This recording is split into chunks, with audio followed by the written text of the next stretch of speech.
زیادہ بدتر ہے۔ تو میرے عزیز دوستو،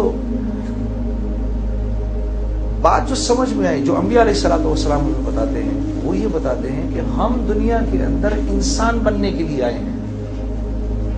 ہم دنیا میں انسان بننے کے لیے آئے ہیں۔ ہم صرف انسانوں کا خول اوپر رکھ کے اپنی مرضی کی زندگی گزارنے کے لیے نہیں آئے، بلکہ جیسے اللہ رب العزت فرما رہے ہیں نا، مجھے کبھی کبھار خیال آتا ہے، میں نے ایک دن اپنے استاد مولانا طارق جمیل صاحب سے پوچھا، میں نے کہا مولانا 7 قسمیں کھائیں اللہ نے، 7 قسمیں کھائیں اللہ نے سورہ شمس کے اندر، والشمس وضحاها والقمر اذا تلاها والنهار اذا جلاها واللیل اذا یغشاها والسماء وما بناها والارض وما طحاها۔ 6 قسمیں تو وقت کی کھائیں۔ تو مولوی صاحب نے فرمایا یہ جو 7ویں قسم ہے یہ انسان کی جان کی قسم ہے، وَنَفْسٍ وَمَا سَوَّاهَا، اے میرے بندے مجھے تیری جان کی قسم اور اس جان کے بنانے والے جلیل القدر رب کی قسم، جو اگلی بات کر رہا ہوں غور سے سن لے۔ جیسے ہم ایک دوسرے کو کوئی بات سمجھاتے ہیں، بلال بھائی اللہ کی قسم، رسول کی قسم، قرآن کی قسم، آپ کے ماں باپ کی قسم، کھانا جائز نہیں ہے، ہم سمجھانے کے لیے کبھی کبھار کھا لیتے ہیں، تیری ماں کی قسم، تیرے باپ کی قسم، ارے میں تجھے تیری جان کی قسم یار، تیز گاڑی نہ چلانا، تیز گاڑی نہ چلانا، بڑا زوردار ایکسیڈنٹ ہوگا۔ تو 7 قسمیں کھا کر اللہ پاک فرما رہے ہیں فَأَلْهَمَهَا فُجُورَهَا وَتَقْوَاهَا، میرے بندے صحیح اور غلط کی پہچان اور سمجھ میں نے تیرے اندر الہام کی ہے۔ الہام سے مراد کہ ہم جب پیدا کیے گئے تھے تو اسی وقت چاہے ہم کسی بھی معاشرے کا حصہ کیوں نہ ہو، جیسے کہ ہر معاشرے میں جھوٹ برا سمجھا جاتا ہے اور سچ اچھا سمجھا جاتا ہے، اور ہر معاشرے میں بے ایمانی بری سمجھی جاتی ہے اور ایمانداری پسند کی جاتی ہے، جیسے ہر معاشرے میں قتل و غارت بری سمجھی جاتی ہے اور چوری بری سمجھی جاتی ہے اور ظلم برا سمجھا جاتا ہے، چاہے وہ مسلمانوں کا معاشرہ ہو چاہے وہ غیر مسلموں کا معاشرہ ہو۔ تو اللہ پاک فرما رہے کل مجھے یہ نہ کہنا کہ مجھے پتہ نہیں تھا، کل مجھے یہ نہ کہنا کہ مجھے پتہ نہیں تھا، نہیں، اس بات کو الہام کیا میں نے تمہارے اندر، you have been programmed to be like this۔ جیسے ہم کوئی کمپیوٹر کھولتے ہیں تو اس کے اندر ہم کو ونڈوز ڈاؤن لوڈ کرنے کی ضرورت نہیں ہوتی، وہ اسی کے ساتھ آیا ہوا ہے۔ تو اللہ فرما رہے الہام کیا میں نے تمہیں، اچھا یا اللہ پھر قد افلح من زکا، دیکھ تجھے تیرا نفس دیا ہے میں نے، اختیار دیا ہے، جس اختیار کا بھی آپ کے سامنے میں نے ذکر کیا ہے، تجھے اختیار دیا ہے، تو اپنی جان کا استعمال جانتا ہے، ٹھیک ہے، اسی جان کو ماں باپ کی فرما برداری میں بھی تو استعمال کر سکتا ہے اور ان کی نافرمانی میں بھی تو استعمال کر سکتا ہے۔ جب شیطان نے اللہ سے کہا نا یا اللہ تو نے تو میری تقدیر میں ہی لکھا ہوا تھا کہ میں نافرمان بننا ہے، ہماری تو تقدیر ہی ایسی، تو اللہ پاک نے اس سے پوچھا اس بات کا پتہ تجھے نافرمانی سے پہلے چلا کہ بعد میں؟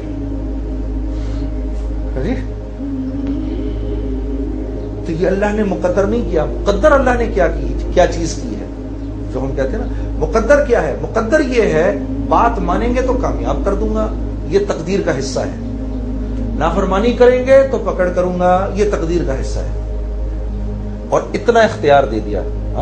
انا ہدیناہ السبیل، یہ سیدھا راستہ ہے چلنے کا، اما شاکرا و اما کفورا، کچھ مانیں گے کچھ نہیں مانیں گے، راستہ تو یعنی یہ بات اس بات کا بھی جواز میں دی جا سکتی ہے، جیسے کبھی ہم کہتے ہیں نا کہ بھائی یہ جنید بھائی وہ ایک غیر مسلم وہ سائبیریا کے جنگلوں میں بیٹھا ہوا ہے، پیدا ہوا کسی غیر مسلم کے گھر پہ اور اب اس تک دین نہیں پہنچا، تو اللہ پاک فرما رہے ہیں نہیں ایسی باتیں نہیں کرنا، نہ ایسی باتیں نہیں کرنا، انا ہدیناہ السبیل، سیدھا راستہ ہم نے ہر ایک کے پاس پہنچایا ہے، ورنہ تو پھر حساب کتاب کا کانسیپٹ ہی ختم ہو جائے، پھر اللہ کو تو کل تو سارے کھڑے ہو جائیں گے یا اللہ ہم تک تو بات ہی نہیں پہنچی، اللہ پاک کرے نہیں ایسا ہے ہی نہیں، فَأَلْهَمَهَا فُجُورَهَا وَتَقْوَاهَا، صحیح اور غلط کی سمجھ میں نے دی ہے تمہارے اندر، کل مجھے تم نہیں کہہ سکتے، 7 قسمیں کھا لی اس بات کے اوپر، اور دوسرے یہ بھی کہہ دیا انا ہدیناہ السبیل، سیدھا راستہ ہم نے ہر ایک تک پہنچایا ہے، ہر ایک تک پہنچایا ہے، لیکن ان میں سے کچھ مانیں گے کچھ نہیں مانیں گے۔ ہم اسکول میں آتے ہیں، ایک ٹیچر آتا ہے، ٹیچر سے آپ ٹیچر کے ساتھ بیٹھے ہیں، وہ دو بچے بیٹھے ہیں، وہ ان کو ہوم ورک دیتا ہے کہ کل بچوں کر کے آنا، اور آپ کو یہ بھی کہہ دے گا دیکھنا یہ کرے گا یہ نہیں کرے گا، تو اس کا مطلب کیا ہے کہ ٹیچر چاہتا ہے کہ وہ ہوم ورک نہ کر کے آئیں؟ نہیں، اس کو پتا ہے میں 1 سال سے اس کو پڑھا رہا ہوں، اس نے بات ماننی ہی نہیں ہے کسی صورت کے اندر، ٹھیک ہے؟ وہ اپنے اس علم کو سامنے رکھ کے کہہ رہا ہے، جو علم بہرحال ایک ناقص علم ہے۔ تو اللہ رب العزت اپنے کامل علم کو سامنے رکھتے ہوئے فرما رہے ہیں کہ سیدھا راستہ تو میں ہر ایک کو بتاؤں گا۔ ہر مسلمان جانتا ہے نماز نہیں چھوڑنی، کچھ چھوڑیں گے کچھ نہیں چھوڑیں گے۔ ہر مسلمان جانتا ہے کہ جھوٹ نہیں بولنا، ہاں جی۔ وہ ایک آدمی نے کیا آ کے رسول اللہ صلی اللہ علیہ وسلم سے کہا، یا رسول اللہ مسلمان بخیل ہو سکتا ہے؟ آپ نے فرمایا ہو سکتا ہے۔ یا رسول اللہ صلی اللہ علیہ وسلم مسلمان بزدل ہو سکتا ہے؟ آپ نے فرمایا ہو سکتا ہے۔ کہا یا رسول اللہ مسلمان جھوٹا ہو سکتا ہے؟ نہیں، مسلمان جھوٹا نہیں ہو سکتا، مسلمان جھوٹا نہیں ہو سکتا۔ ذرا سی سائڈ کی کر کے بات ہے، میں آپ کو اتنا حیران ہوتا ہوں اس بات پر، کبھی کبھار آپ یقین کریے کہ کیونکہ میرا یورپ امریکہ بہت جانا ہوتا ہے، بہت زیادہ جانا ہوتا ہے، آپ یقین کرو غیر مسلم ہیں، ان کے نزدیک دنیا کا سب سے بڑا جرم جھوٹ بولنا ہے۔ ہاں، یعنی ہمارے نزدیک اس کی کوئی حیثیت نہیں ہے نا، تو چلتے چلتے جھوٹ بولتے ہیں۔ وہاں اتنی سی کوئی ایک بات بھی غلط ہو جائے تو وہ یہ کہتے ہیں کہ یہ پورا کا پورا جھوٹا ہے، اب اس کی اب کسی بات کو یقین نہیں کرتا، کسی بات کو نہیں مانتا۔ تو کیا اللہ پاک ہمیں کہہ رہے ہیں کہ جھوٹ بولو؟ نہیں، اللہ پاک تو یہ فرما رہے ہیں فَأَلْهَمَهَا فُجُورَهَا وَتَقْوَاهَا، سچ اور جھوٹ کا فرق، سیاہ اور سفید کا فرق تو میں نے تمہیں سمجھایا ہے۔ اب آگے سن لو، قد افلح من زکاها، دیکھو اپنے اختیار کا صحیح استعمال کرنا تو کامیاب ہو جاؤ گے، اپنے اختیار کا صحیح استعمال کرنا کامیاب ہو جاؤ گے۔ وقد خاب من دساها، اور اگر تم نے اپنے آپ کو کھلا چھوڑ دیا تو برباد ہو جاؤ گے، اپنے آپ کو کھلا چھوڑ دیا تو برباد ہو جاؤ گے۔ The true meaning of success کیا ہے؟ اپنے اختیار کا صحیح استعمال۔ ٹرو میننگ آف سکسیس کیا ہے؟ اپنے اختیار کا صحیح استعمال، اور صحیح استعمال ہم جانتے نہیں، صحیح استعمال ہم جانتے نہیں، اسی لیے تو انبیاء کی بات سننا ضروری ہے۔ صحیح استعمال ہم جانتے نہیں، بچہ اپنی جان کا صحیح استعمال جانتا نہیں، اس لیے تو ماں باپ کی سننا ضروری ہے۔ ہاں، انسان کے بچے کو اللہ نے بالکل جاہل پیدا کیا ہے، بالکل جاہل، تاکہ وہ سیکھنے والا بنے، تاکہ وہ کیا بنے؟ سیکھنے والا۔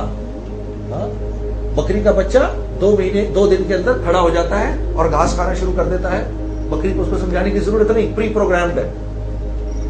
چوہے کا بچہ بلی کو دیکھتے ہی بھاگتا ہے، یہ بات اس کو اس کی ماں نے چوہیا نے تھوڑی سکھائی ہے، ہاں جی، پری پروگرامڈ اللہ نے اس کے اندر ڈالا ہے، یہ تیرا دشمن ہے، بھاگ یہاں سے۔ مچھلی کا بچہ انڈے سے نکل کے فوراً کیسے تیرنے لگتا ہے؟